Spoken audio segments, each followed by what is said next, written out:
have come together to bring this conference to fruition.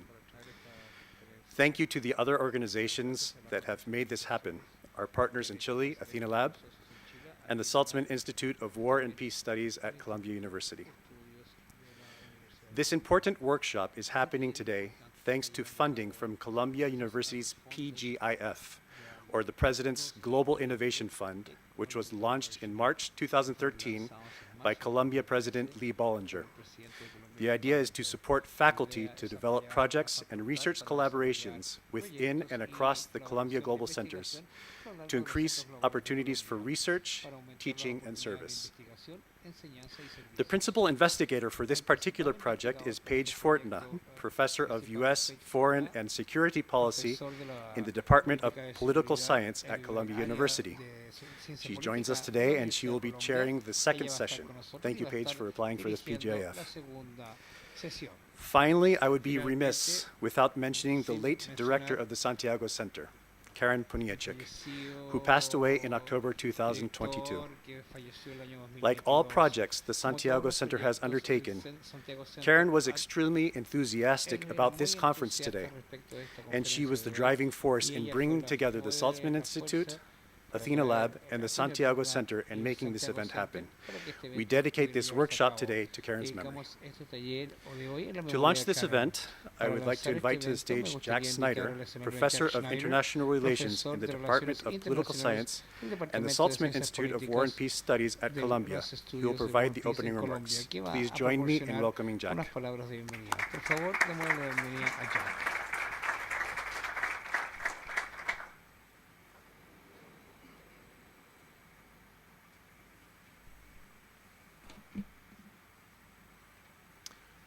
Paige Fortna and I are really delighted to be here and grateful to everyone involved in putting on this event, the Athenalab, the Columbia Global Center, several Chilean universities, and participants from Chile, from Latin America, including people joining us remotely. So this meeting has already achieved one of my own personal goals in life, which is that although some years ago I wrote a case study on the time when Chile was the superpower of global nitrate production and the War of the Pacific, I had never actually been to Chile despite doing this research. So I'm finally catching up with what I should have known all along about Chile, which has been so far for us a wonderful place to visit.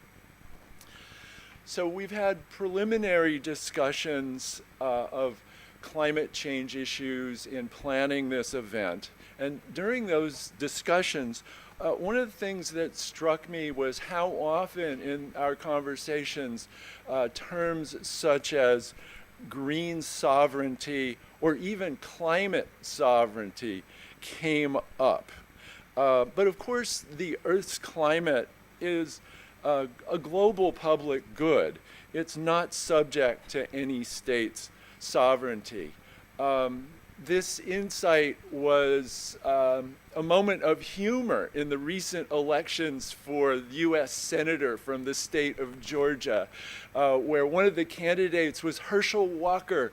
He was a retired football player who was endorsed by Donald Trump, and he was trying to explain global climate issues on the campaign, and he said, the problem is that the wind blows the air across countries' borders, and you just can't keep it in your own country. And of course, everybody laughed at him for saying this. He says, oh, that's so silly. How could we vote for someone who's a former football player for the Senate? And he lost the election. But you know, he actually was right. He got an important insight there. However, on the other hand, the more I've been thinking about this idea of green sovereignty, it's occurred to me that almost all of the key issues that the world faces in dealing with climate problems are in fact ones of state sovereignty in one way or another. So I'm thinking about the class on international relations theories that I co-teach with my colleagues at Columbia, and how we teach about climate politics there. And we assign the work of William Nordhaus, the Nobel Prize winning economist, who has the idea of the climate club, a club of the wealthy, powerful states and anybody who wants to join them, who agree to limit their own carbon emissions, but crucially also agree to impose very strict tariffs on the countries that don't join the climate club and don't establish very strict climate emissions limits for themselves. So, you know, this thing that we teach in our class is really all about the dilemmas of climate sovereignty, and but it's in terms of a solution to the problem, it raises a number of pitfalls. One is the idea that of carbon emissions offshoring. So China, for example, has had a huge increase in its carbon emissions as it's become the location for global manufacturing for every country in the world. So it makes China look like they are carbon emissions misbehaviors. But in fact, it's just the rest of the world doing the dirty work in China. The related sovereignty issue to this that would easily undermine the Nordhaus Climate Club solution is that it would really only take a small number of large countries that didn't join the Climate Club and that decided to have their own carbon autarky that would violate the goals of the Climate Club and could undermine this system. If they were an autarky, they might not care about the tariffs that were being imposed on them. They would set up their own autarkic subsystem. So other issues that where the climate sovereignty looms large have been written about by our colleague at Columbia, Nikhar Gaikwad, who is not with us today unless he's zooming in. I'm not sure about that. And he writes about questions of distributional justice. Which states should be the ones that pay to solve the problem of global climate change?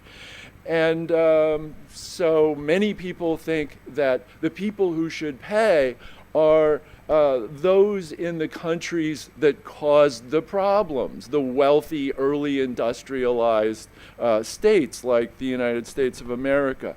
But others think that it should be paid for by those who have the ability to pay.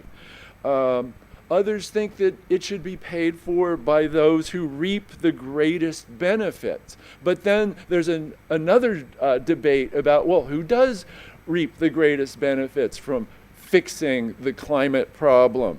Is it the rich states? Is it the poor states where so many people will suffer if the problem is not fixed? Or is it countries like Chile that are endowed with all sorts of technological and natural resources that have positioned Chile to be one of the leaders in green energy breakthroughs? Or should it be somehow a coalition of those who caused the problem, those who have the ability to pay and those who will benefit from seizing the opportunities of the green transformation. And what would that political coalition look like within countries, but also transnationally? So sovereignty might not be able to fix the problem of climate stress, but sovereign authority can certainly affect who is able to adjust as climate change causes transnational difficulties involving migration, differential ability to subsidize citizens of countries to adjust their ways of earning a living in the face of climate change, and also are differentially positioned to reap the profits from the technological green revolution that pretty much has to be central to the solution to climate issues. Now, some of these adjustments will involve struggle, including the use of state power in struggling over the adjustments that are needed to adapt. And this is the focus of our project at the Saltzman Institute of War and Peace Studies, where we're going to be looking at climate change and conflict. And not only fighting wars over the control of scarce water and other climate-related resource scarcities, but also more indirect impacts of climate change on the ability of states to respond to these challenges. So one of our former PhD students at our institute and Columbia Political Science Department is Colin Call, who's currently the #3 official Deputy Undersecretary of Defense in the United States government in charge of policy. You read his name every day being quoted in the New York Times on everything from the Ukraine war to every other issue. And his dissertation was a book that came out in the early 2000s called States, Scarcity, and Civil Conflict. And he wrote about how environmental induced scarcity would increase migration and the mobility of peoples, would cause economic downturns and dislocations, which would make constituencies in many states disappointed and angry at their state for not providing solutions to these problems for them, that it would cause people to focus more on their ethnic and religious and tribal identity groups as ways of struggling to deal with these unaddressed needs of economic sustenance and migration. And so his argument in the book is that we need to look at the indirect effects on politics, political mobilization, and the declining capacity of states to solve the needs of their people that will result from environmental and climate change stresses. So the final thing that I did as my homework before coming here was looking at the works of our former colleague, John Ruggie, who later in his career became a deputy of the UN Secretary General Kofi Annan, but earlier in his career was a theorist of multilateralism and the crucial role of international organizations in solving planetary problems. And so I read some of Ruggi's essays from as early as the 1980s when he was a visionary who saw that the solution would be multilateral organizations guided by experts who would know what to do to solve these kinds of planetary problems in the area of environment and climate. Later on, when Ruggi was working with Kofi Annan, he became maybe less of a visionary and more of a pragmatist, and worked with the business community and tried to find ways in which the business community would see that its own interests would be served by supporting human rights around the world. So my closing question to you is, how do we find the right balance between this kind of visionary, transnational, multinational, like science expert vision of how to solve the world's climate problems, and the reality that this is an intensely political issue where the sovereignty of states and the tangible material interests of all kinds of social actors are engaged. And I'm looking forward to our conversation today to hear how you participants and our panelists think about principle and pragmatism as ways forward on the climate issue. So thank you very much.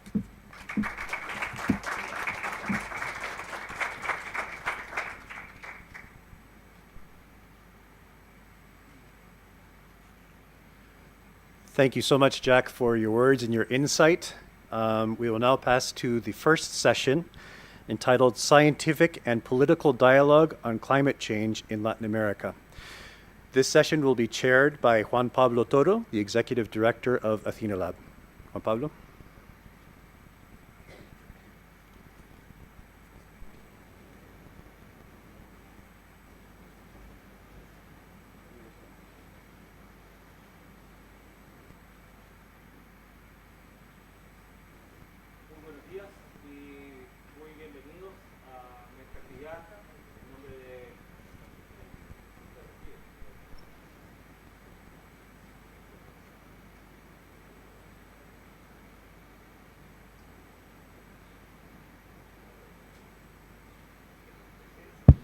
Ya. Bueno, buenos días. Muy bienvenidos a este seminario. Me sumo a las palabras de Chris, por supuesto, especialmente en el recuerdo de Karen Poniatchik, que dirigió el Centro de Columbia durante mucho tiempo y creyó en este proyecto. Este proyecto fue, me acuerdo cuando lo decidimos con ella, también a ella le llamó mucho la atención una encuesta que hacemos en Athenalab, donde cuando preguntamos por las amenazas que veían los chilenos, el público general puso el cambio climático muy alto y los expertos lo pusieron muy bajo. Entonces había una brecha muy grande y Karen siempre buscó la explicación, y parte de buscar esa explicación es este seminario en que ustedes están presentes. Así que me sumo a su recuerdo, especialmente en este Día Internacional de la Mujer, porque Karen, a través de su vida, rompió muchos techos de cristal en el ámbito privado, ¿cierto? Broke down many gaps also in the public area as a minister, so I think she's a great example, and we hereby dedicate this conference to her. I would also like to thank the partners for Colombia who will be coming, and we hope that this project will be repeating itself.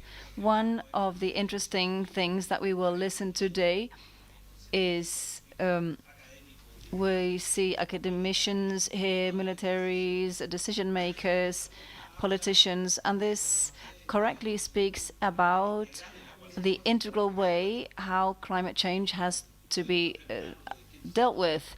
We can't face this in the different sectors separately. It's existential and it covers the entire humanity, so we need to include all these visions and contributions to look at the impacts and the impacts specifically in security and safety. And this panel that Chris has already talked about, which is scientific and political dialogue about climate change in Latin America. We will have different invitations and different guests. We are in a hybrid confirmation. There are people here present physically and a few people online.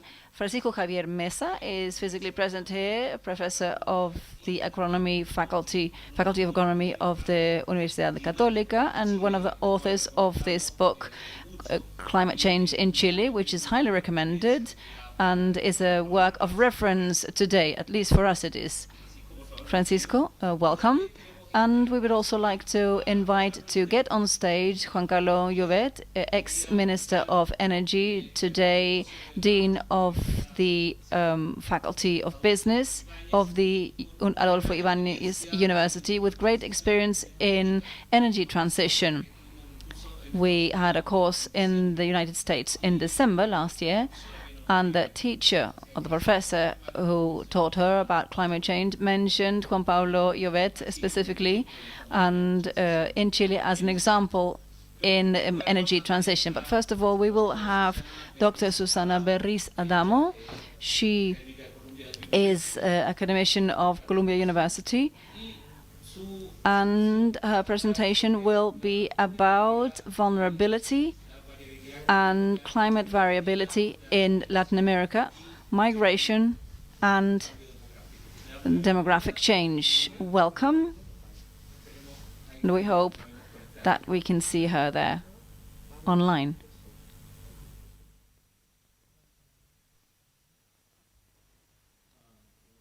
I think we have a problem. Yes, there we can hear her.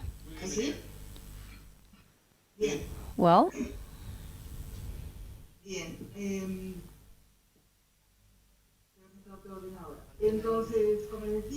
like I said, thank you very much for the invitation to participate in this important event.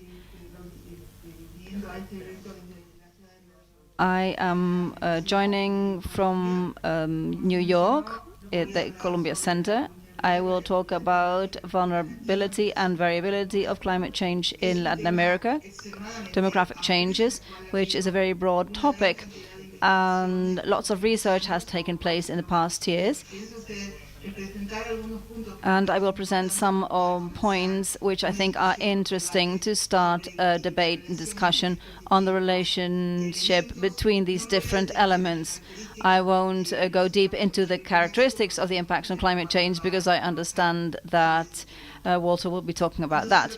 So first, when we talk about vulnerability and variability in climate and demographic change, we're talking about a connection between processes that are taking place at different levels and in different disciplines, which implies that there has to be an interdisciplinarity.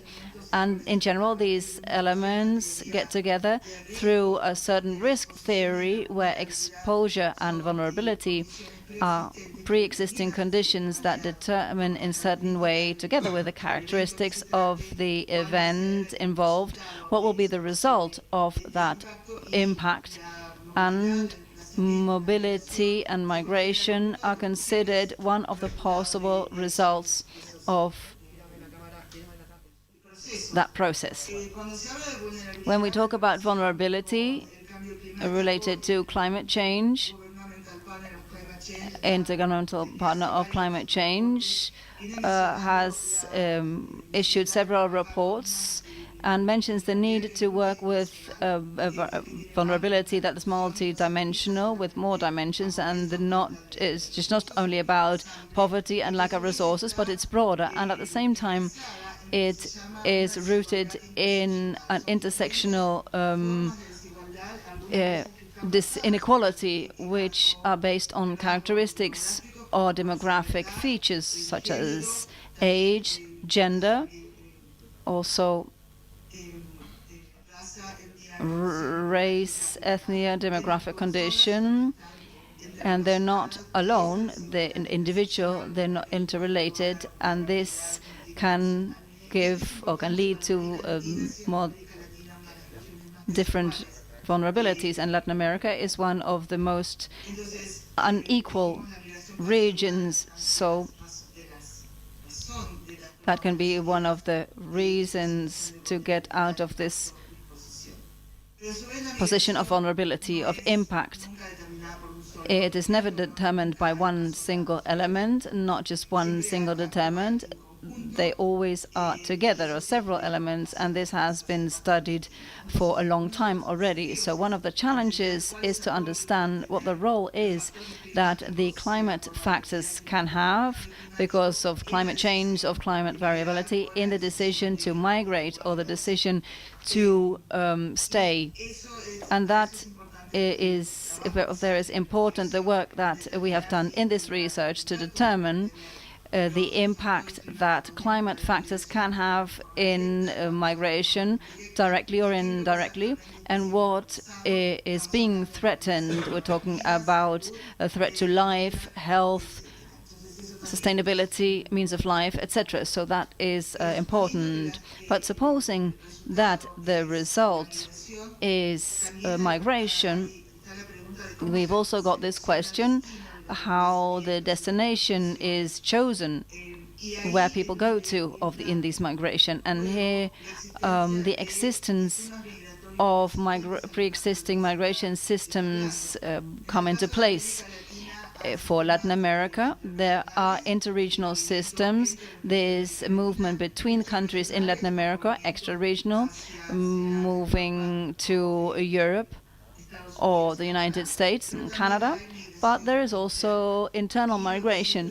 And what we've studied so far is that these pre-existing networks of migration are important to be able to understand where the migrants are headed.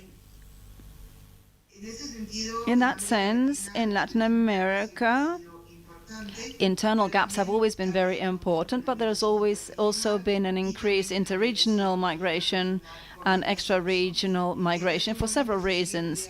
And up to today, it's being studied what the relative importance is of climate factors and other environmental factors in choosing the destination.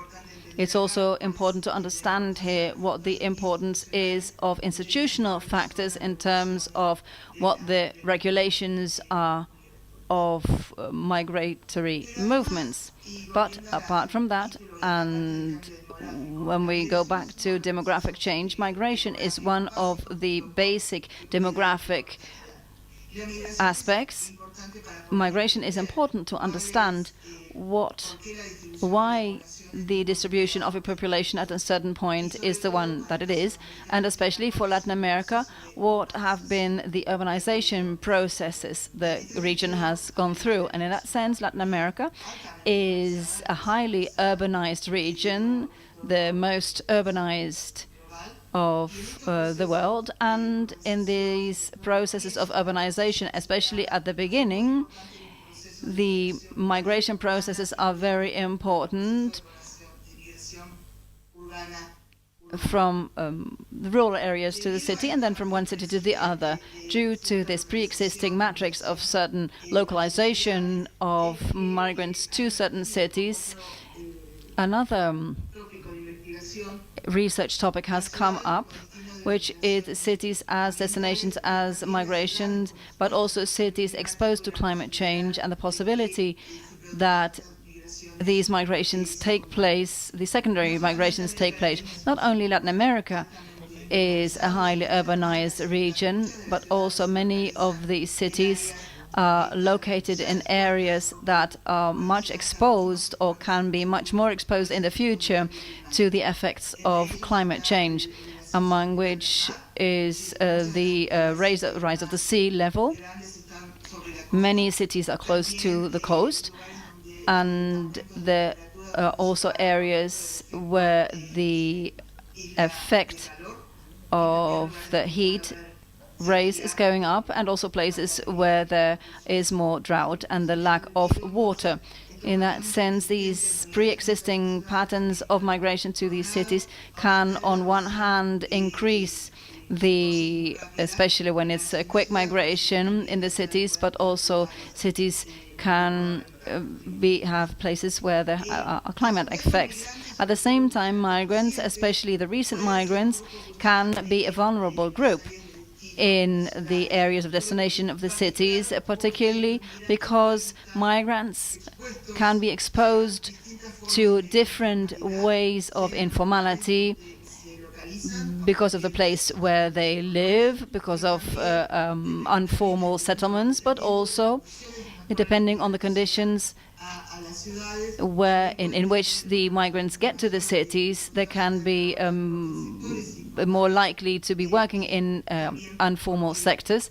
And because of this informality, this double informality, the need to be close to work, it can also make that they settle down in cities that are less insecure in terms of climate. And the last thing I would like to mention is something that's been coming up strong, hand in hand with the perspectives of environmental justice, which have been very much highlighted in the latest report of the IPCC, which is the perspective of human rights, which basically seeks to look at the migrant as a person and not migration as a phenomenon at the center of governance, and to assure the rights of these displaced people due to climate change, especially those who are in situations that have a situation where they have had to be moved for a long time. Thank you very much for your attention. Thank you very much, Susana, for your presentation. And now we will listen to Dr. Walter Baethgen, also of Columbia University, who will talk about the assessment of risks of climate change in Latin America. Thank you.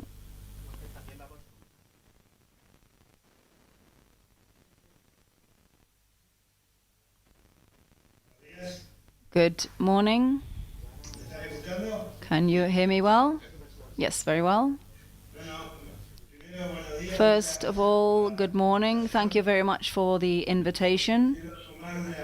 I would like to also commemorate Karen, who was a great person. Personally, as a father of 4 daughters and a brother of 4 sisters, on a day like today, Karen also represented a reference, and that's why I consider women important. We'll talk about climate change. The first thing I would like to mention is that we shouldn't forget what are the causes of climate change. The causes of climate change, 70% of the emissions of greenhouse gases, which are emitted every year, 70% still comes from fossil fuels. I would really like to emphasize this because recently it has become very fashionable to talk about other things, the food systems, many things that are close to human feelings and sensations, but let's not forget that 70% of greenhouse gases is responsible for climate change, and it still comes from fossil fuels. The second great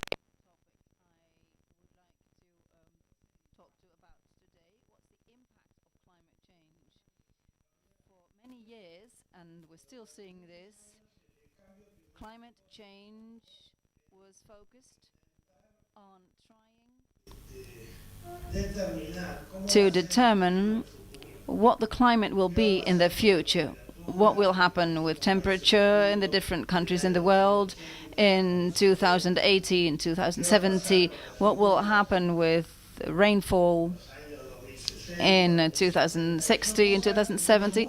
These are things that were very important at some point, and they really made people aware and the society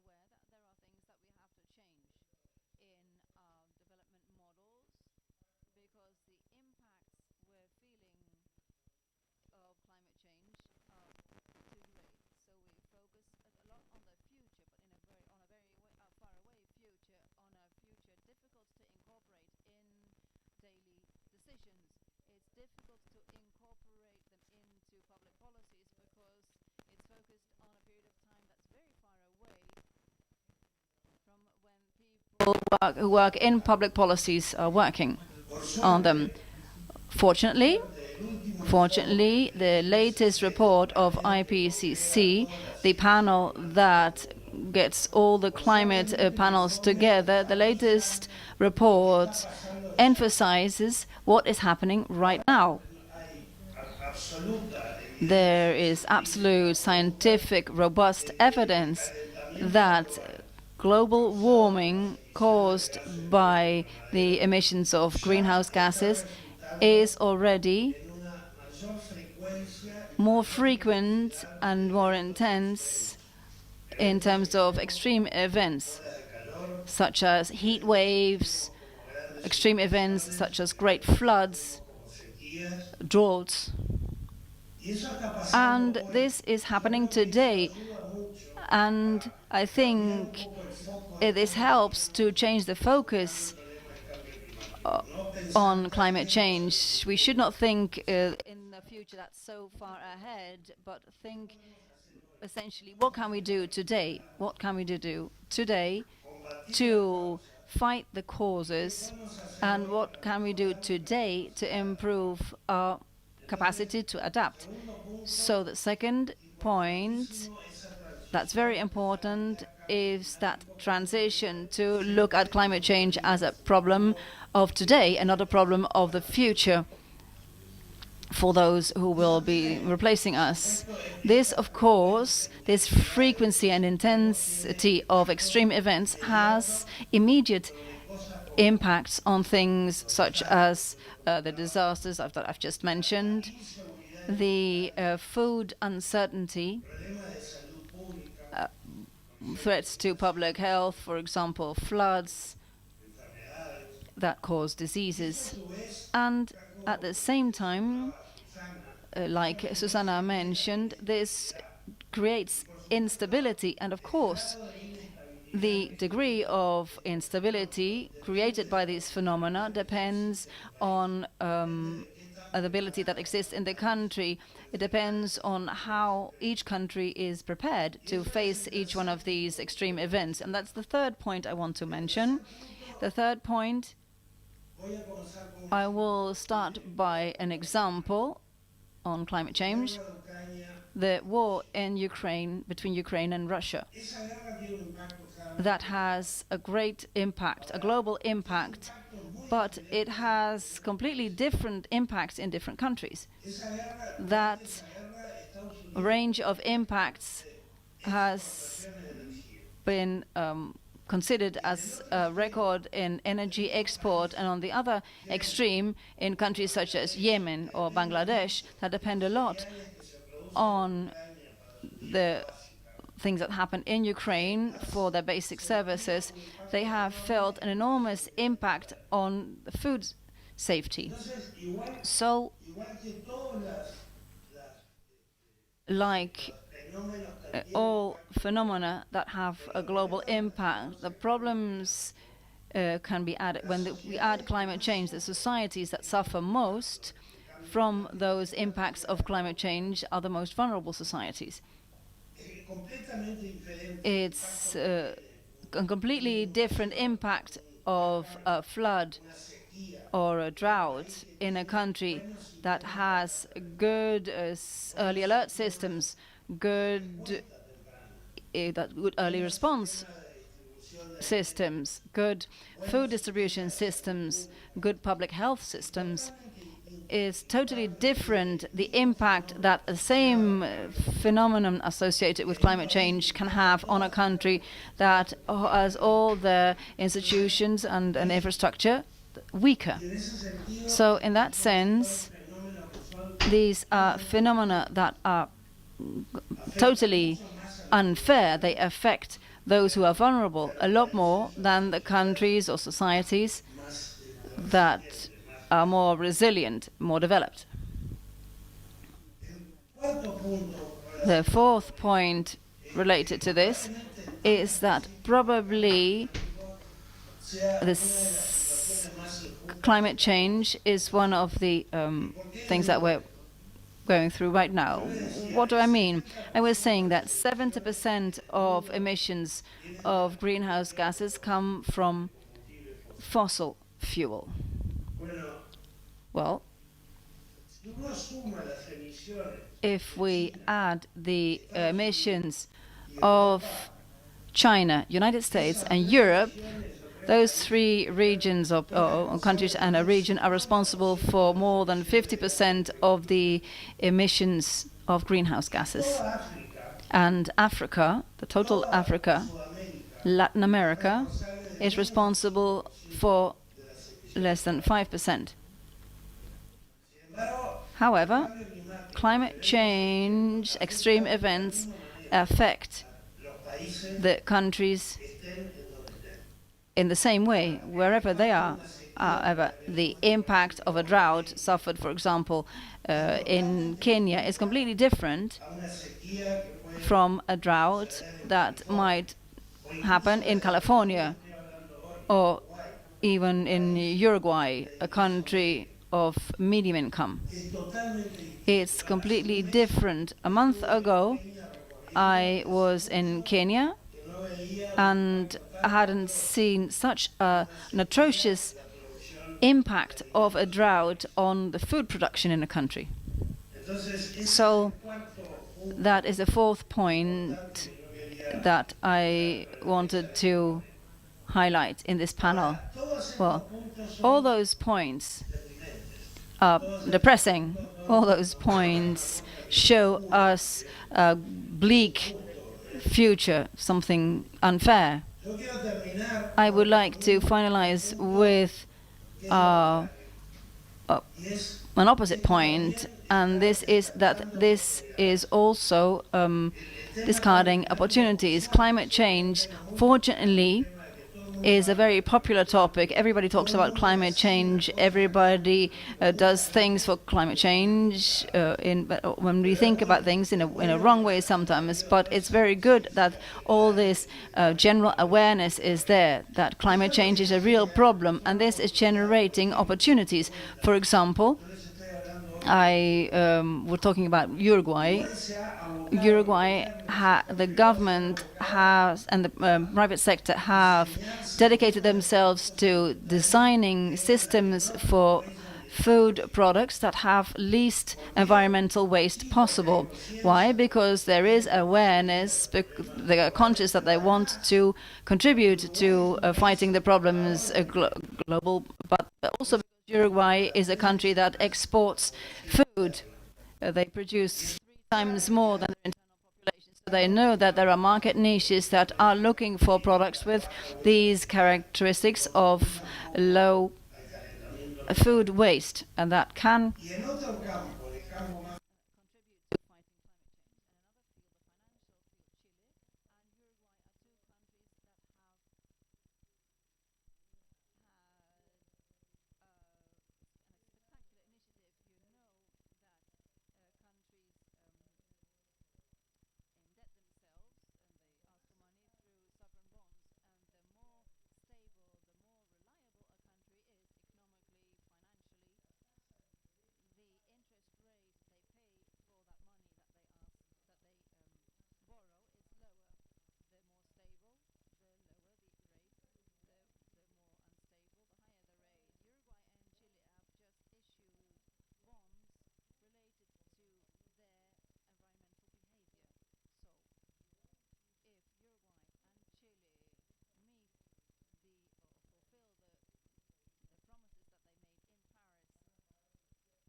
unfortunately, this increase of interest for climate change is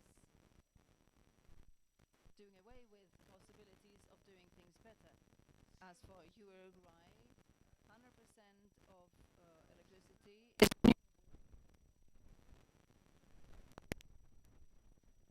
countries that are trying to produce food with a low environmental footprint. So these are the 3 or 4 concepts that I wanted to talk about, to discuss, and I'm very, very thankful for the opportunity. Now we have, will speak Dr. Francisco Javier Meza from the Catholic University. Francisco, go ahead, please.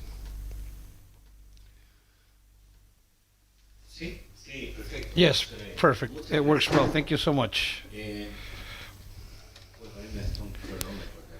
I will put a timing clock here. Okay, first of all, thank you very much for your invitation.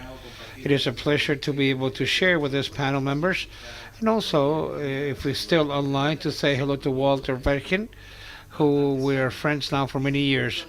My excuses for the ones who do not are native in Spanish, but I can express myself a little better in Spanish than in English, so that I hope this works well. It is a challenge to talk about climate change for the ones who we've been so long in this, because of course there's almost a trend that we should look at this starting from greenhouse gases emissions, the alteration of the planet's energy, and also an implication on the weather or climate. We, as an instrument or tool, we use simulation models, computers that tell us which will be the behavior, the climate variables in the future, according to the different issues. But I will try to do something a little bit different today.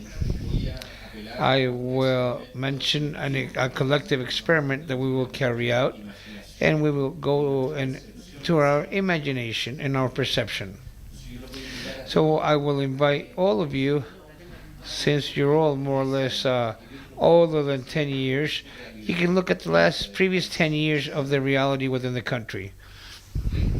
Okay? This has been the 10 driest years that the central area of Chile has had. Up to such point that I would say there isn't a record. The records we have from 1800s. If we would go back further, we might find evidence of this nature. But this has been the biggest and longest drought, not the most intense, but the longest drought that we have since we have any type of records. This is more or less if we were a company and we had consecutively have red figures or red numbers or red results. If we were students, no, you get a bad grade. It could happen, right? But if in the last 12 tests you have a negative outcome, it's suspicious, right? Another example, if you were players of a soccer team in San Vicente Tahuatahua and you would beat Colo-Colo in the last 6 matches, you would also say, this is something suspicious, right? Yes. That's what we're living today. There are reasons to be able to lay out what's happening in the last few years, climate-wise. Yes, there's a La Niña phenomenon that has been present. It's true that we have a warm spot in the Pacific Sea. A research of co-workers that are doing from the University of Chile. But I look at this and I say, you know what? This is a signal maybe of a larger trend, right? And I want to bring you to my area. My area is not so much the climate, but it translates climate within different areas or different sectors. When you have 10 consecutive years of a drought, very interesting things happen. Like, for example, that our most important drinking water company starts getting very nervous. And they have to start saying, we must do something here. They have done investments for one thing related to climate change, which has to do with settling ponds for extreme events, and that way to assure the continuity of supplies, water supply. But when you have 10 years of consecutive drought, you start saying, why don't we interact closely with the other users of the water from Santiago and see how we can help each other, because we're at the borderline. Rio Maipo is very interesting. Rio Maipo has the Maipo River has a flow. In January, it could have more than 100 cubic meters per second. And if you take this in averages of the entire years at the water supply for all users, urban users, agricultural and industrial users, it has been enough. Currently, we find ourselves in a situation that if it continues, we must be intelligent to manage the basis and allocate resources in a different way. We must invest in efficiency, we must invest in new sources, and we have to reduce demand in a substantial way. 10 or 12 years of drought means that vegetation has adapted itself to drier conditions than our Mediterranean ecosystem. We're trying to build a drought index based on vegetation, not mineralogy, that could let us know the different species, right? What's really happening? Are we losing an amount of vegetation, which is surprising, with the impact of the ecosystem, with the impact in the water regulation, impacts in biodiversity, which are very large, and it will generate many issues. Wildfire seasons. This has been one of the most active ones. Regarding this climate change, Walter is totally right. These are phenomena that empower themselves. I'm not saying that climate change or what we're currently living is responsible of the forest fires or wildfires. A great part of them are from a human cause, with intention. How do they propagate? It has to do with the area, how we use the area, and the size they get to. That's considered with the climate. So this is a swing. If the mom's pushing, but then the big brother comes in and says, I'll help you, and pushes the swing a lot harder. Yeah, I stopped. At the end, I fell to the ground. So therefore, we have fires of 400,000 hectares that were lost. That's to put it in a different perspective. That's a huge problem when we want to mitigate climate change. The neutral carbon strategy says that fortunately we have woods and natural ecosystems that can capture. So therefore what we have to do is to deviate until what we emit is what we can capture. That is the strategy. And probably a cost-efficient strategy. I have my doubts of how ambitious it is, but we are at ease in that layer, which is the ecosystem. In the year 2017 was the first time that the forestry sector was a net emitter, because we have fires of this size. So that's enough. So our carbon neutral strategy is committed. So what we are currently living is the most biggest and scariest exercise of the climate change.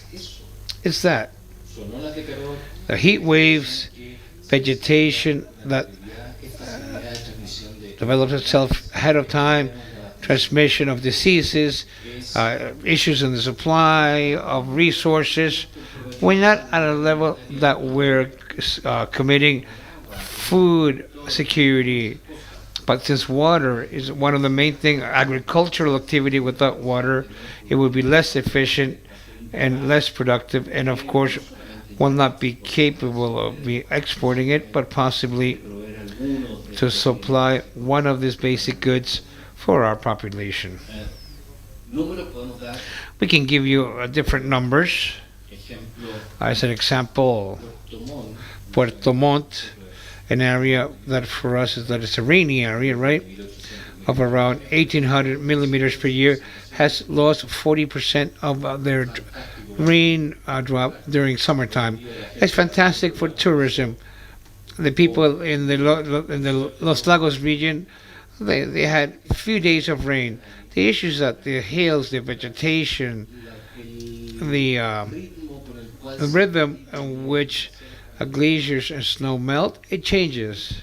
So this, we should look at this very, very slowly, because it is the most iconic way that we will be able to anticipate climate change. I have 2 minutes left.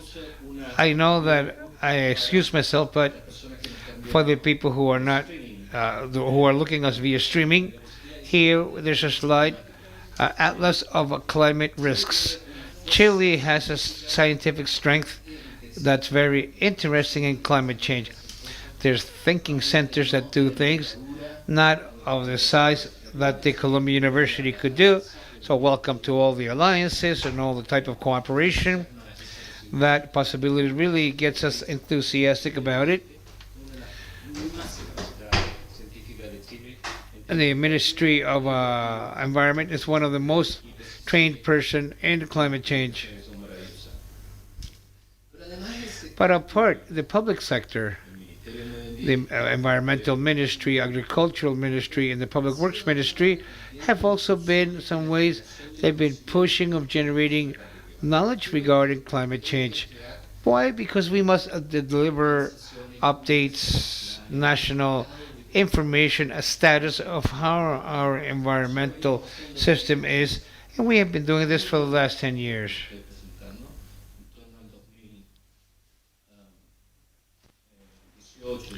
Around 2018, 2019, we wanted to introduce this for Co-op 25 that supposedly was in Santiago, and then at the end it was carried out in Madrid, and we carried out this Atlas of Climate Risks. And I invite you to look at this, and you can see the magnitude of what we did. We coordinated the work of different stakeholders. There are 31 research centers that provided information and made it available. These are the things that we were able to do within 1 year. We worked with threat indicators for the future and the present for climate change. We worked in 12 areas: agricultural, forestry, resources, water resources, electrical infrastructure, mining, port systems. As I say, it's not perfect, but it's close to what I thought about. There could be certain criticism, but it's a base of information that's systemized that we had never had before. We had this in paper, but in paper it's difficult to process this. Now we can download terabytes of data, and many things can be done. I had the opportunity of being the inauguration of the Military Polytechnic Academy, and the challenge is to connect climate change with your day-to-day, the logistics, the security issues you will have. Each one has that task, and here there's a world of information. 30 seconds. I've been over time now. I've been extending myself. An idea. It just came to my Eduardo Galeano. I don't know if it belongs to him, but it comes with a video about talking about utopia. But in synthesis, Eduardo Galeano says utopia is there up front, far away, right?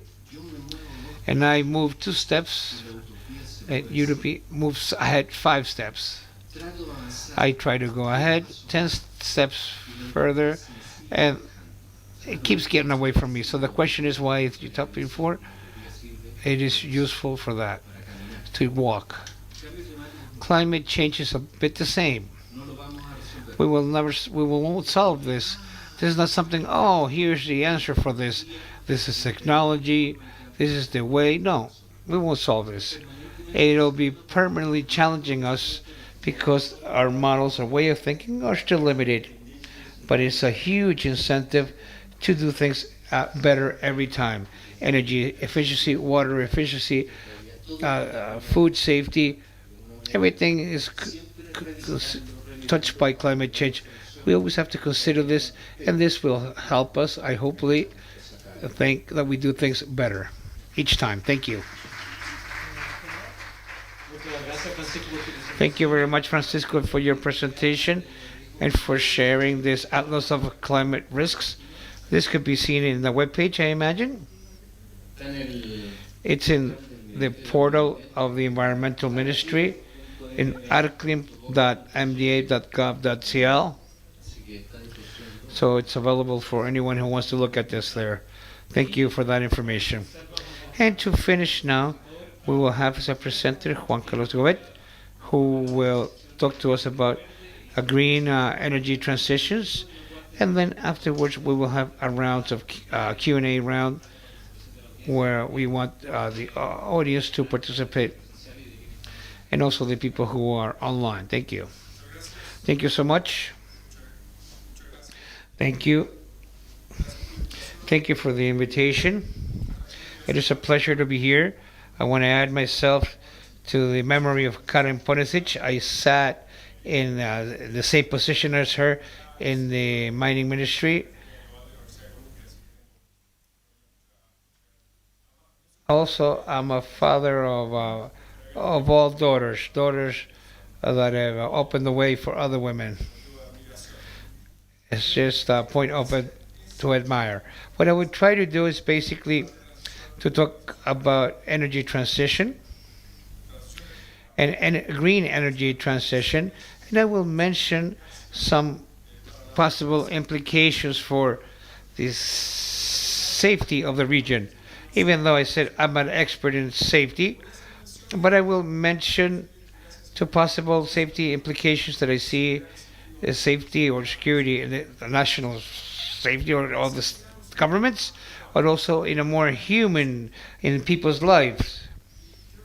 And I think it is important when we talk about energy transition to understand that energy transitions in its essence has to do how do we stop using or consuming fossil fuels, which are responsible for 70% of the greenhouse gases, how we stop using fossil fuels and we start using renewable energy as energy sources. And that process in different countries is a bit different, but in essence it's all the same. It has to do with producing a lot of electricity or power from wind or sun and other renewable resources, and then use that clean energy in order to replace everything we do in our economies and transportation with electromobility in our homes, heating our houses or cooling our houses with heat pumps, right? And that way also in industries. That is like the framework which I will mention. And the more general type of question is how can we achieve this transition, this energy transition? Getting the benefits that it has, basically reducing emissions, but minimizing the potential negative effects of that transition has in terms of environmental, economically, and others. And the last thing I want to say is a framework to talk about Latin America. It's hard because Latin America, there are many diverse countries. Sometimes when you look at Latin America far away, it's seen as a homogeneous package. And all the countries in Latin America are different. I will talk about implications using Chile, but being aware that Chile is not the same as all the rest of the countries. This has to do with the effect that this energy transition will have for the countries who are large oil and gas producers, which are many in the region. We have Venezuela, Mexico, Brazil, Argentina. What effect will this have in the reduction of fossil fuel demands in the economy of these countries and the fiscal incomes of those governments and their currency, employment, etc., etc. It is not an issue that I will talk, but I think in an energy and safety agenda, it is an important issue to talk about. The first thing, and I will basically mention four areas in which I see relevant implications of this green energy transition. First of all is the phase out of fossil fuels. I believe that for the countries like Chile, who have a lot of renewable resources, that's a great part of the countries of the region have. It's good news. We will reduce our how we depend on fossil fuels. Chile, 70% of their energy needs was supplied with fossil fuels that were imported. Only 30% hydroelectricity or hydropower, some renewable energy with wind and sun, and the use of a lot of wood, specifically in the southern part of the country for heating. The rest was 100% imported fossil fuels. So when we go ahead with this energy transition, we will depend less of those imported fossil fuels, which gives us more security as a government, of course, and will also allow us to reduce volatility that fuel prices have, that have direct implications for the economical safety or security of vulnerable families. It has effects on the economy because fuels are very important key consumables, and will also have a positive impact in the government income. The government was pushing the climate agenda with a lot of strength. Last year, it put almost $3 billion, 1% of the GDP, and the mechanisms to stabilize fuel prices, basically subsidizing the use of fossil fuels. When we reduce our dependency of those fossil fuels, that will alleviate the fiscal part, and we will have more security. That will generate the loss of employment, even though it's not a very intensive industry in employment. When we close the carbon generators to replace them by renewable energies, there are people that will lose their employments. Here in Chile, they are focused in 5 areas, and they're very important for local economies. When we close those fossil fuel generators, and we can help them to convert to green energy, and we can talk about other examples. For example, electromobility. When we stop using fossil fuels in our vehicles, what happened with the people that work in that industry currently? Second is the deployment or the development of many renewable energy projects. What is the implication of this? First of all, we will have access to clean power or clean energy that's cleaner and of course cheaper, and that's good for the families and the country. It makes it more competitive and more resilient. Now, our electrical system, when we stop burning fossil fuels, we become dependent on renewable energies, which is what we want, but that also makes us more vulnerable to the effects of climate change. For example, droughts means that our capacity of power generating with hydroelectricity has suffered very much during the last few years. So it's good that we do not depend on fossil fuels, but it adds certain lack of security on our energy, because on wind, we have seen some regions of the world that the wind patterns change, giving the climate change, and that affects at the same time the resiliency of the system. The other thing that's also important to mention is that we could go ahead to a more regional integration. We could have an electrical system that's more resilient if it's connected with other countries within the region. Even though all the countries have a good resources to generate renewable energy, we have a good sun up in the north, we have good wind specifically in the south, so more regional interconnection would make Latin America as a whole to have a power system and more resilient economy. But the political economy of that integration is more complex. We had a period we built 7 gas pipes with Argentina, and for housing and industry. As we know, that supply was interrupted, which made it difficult on the Chilean economy, and that was already left behind. There's no hard feelings with the Argentinians, but that agenda, the tensions with Bolivia, remember the statements that we will not sell any, Bolivia will not sell any gas to Chile, and the political economy for this integration is complex. But if we were able to push this in that way, to have a common electrical and energy system that we would be more integrated. Now, migration to renewable energy that's cheaper and cleaner will allow us to be more competitive, not only in the electrical area, but also in other areas of the economy. For example, water desalination, its main consumable, its power. If we're able to produce low-cost renewable energy, we could desalinate water at low cost, not only desalinate it, but pump it from the coastal area to the valleys or to the mining companies that consume a lot of water. So therefore, we can use clean energy to have data centers. They've invested in Chile more than $2.5 billion in data centers, because moving electricity at different places in the world is expensive. To promote data is cheap. We have fiber optics networks instead of installing data center where electricity is dirty and expensive. We install it in Chile and we move data. So to clean the energy system, to clean this out, it's like cleaning your blood. It allows you to clean all the areas of the economy. Transportation, data centers, water desalination, for example, agricultural activities. Agricultural activities are suffering by the climate change. Locations are moving towards the south, but if we're able to desalinate water, we could use hectares that are desert in the north to produce agricultural products. And we have more of food assurance. It is important that this development of renewable energy in different places has to be done respecting local communities and minimizing the effects on biodiversity, or else the safety of those communities will be affected. Maybe an additional point to this, in countries that are still not, they have differences, specifically Latin America, how do we split the cost of renewable resources and infrastructure?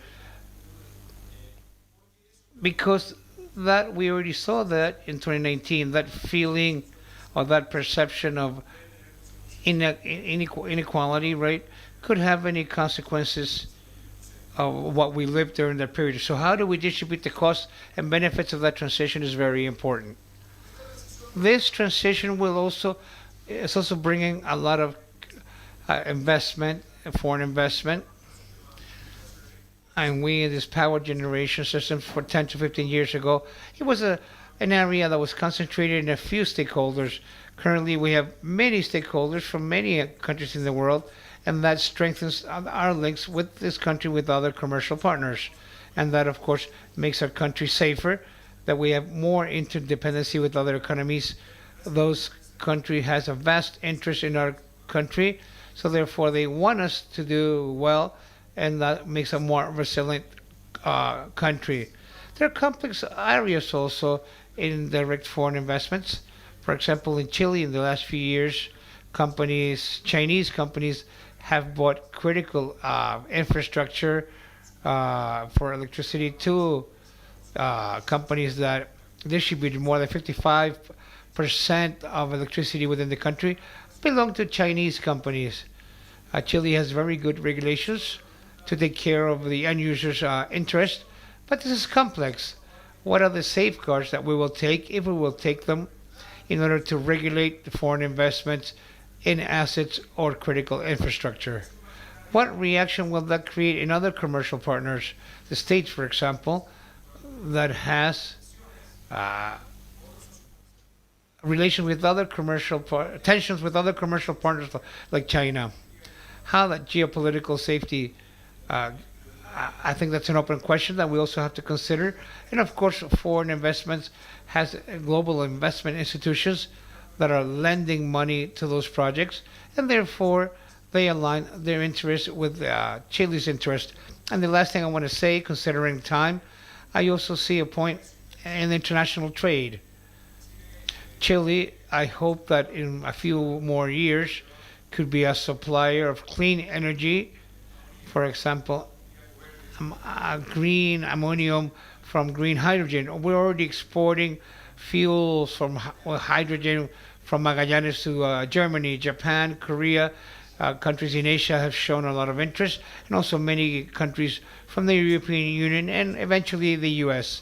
And that, of course, strengthening our links with other countries in the world, but also can generate tensions.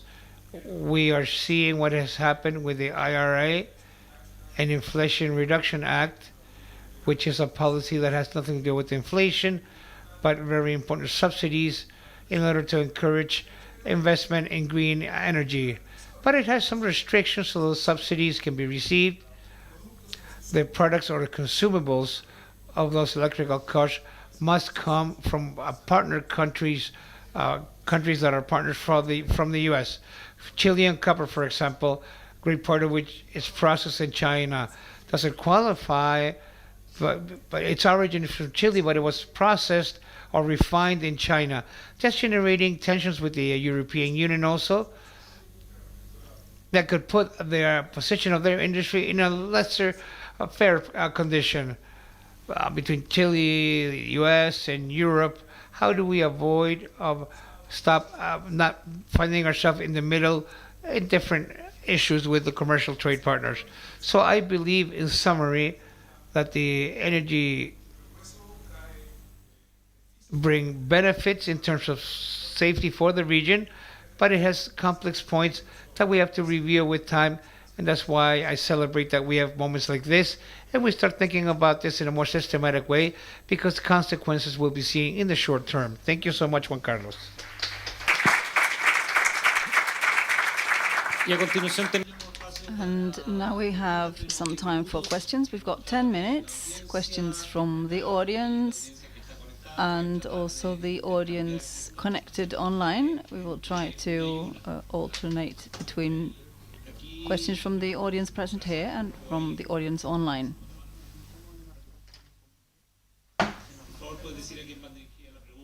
Please, could you tell us who the question is addressed to?